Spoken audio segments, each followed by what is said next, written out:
Dalawang bulkan sa Italy ang sumasabog. Kitang makapal na usok sa baybayin ng isla kung saan sumasabog ang Stromboli Volcano. Umabot na sa dagat ang pyroclastic flow nito. Tanaw mula sa bangkang yan ang kapal ng abo at usok na ibinuga ng bulkan. Sa Sicily, lumakas pa at tumaas ang ibinubugang lava at abo ng Mount Etna na pinakamataas na active volcano sa Europa.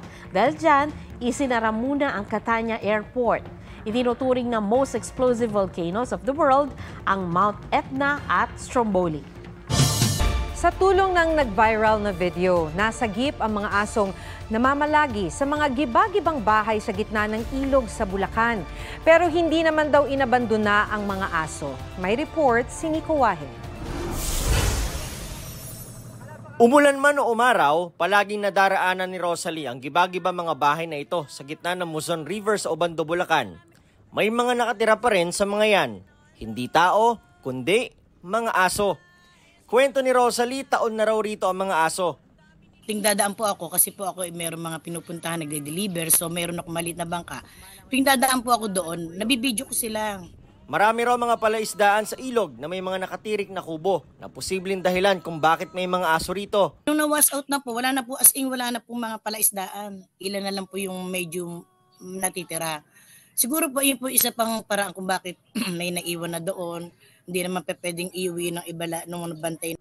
Isa sa mga video ni Rosalie ang nag-viral.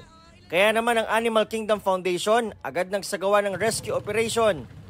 Ayon sa AKF, napag-alaman nila may mga may-ari raw ang mga aso. The owners left them there because bumabalik daw yung mga aso doon even if they wanted to bring the dogs back to their home.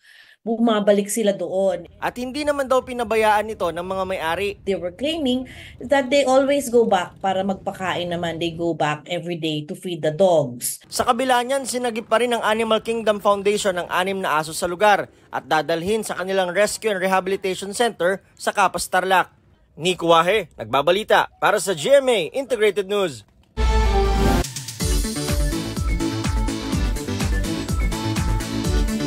Nakakalulang ganda ang hatid ng tinaguriang pinakamataas na talon sa Ilocos Region.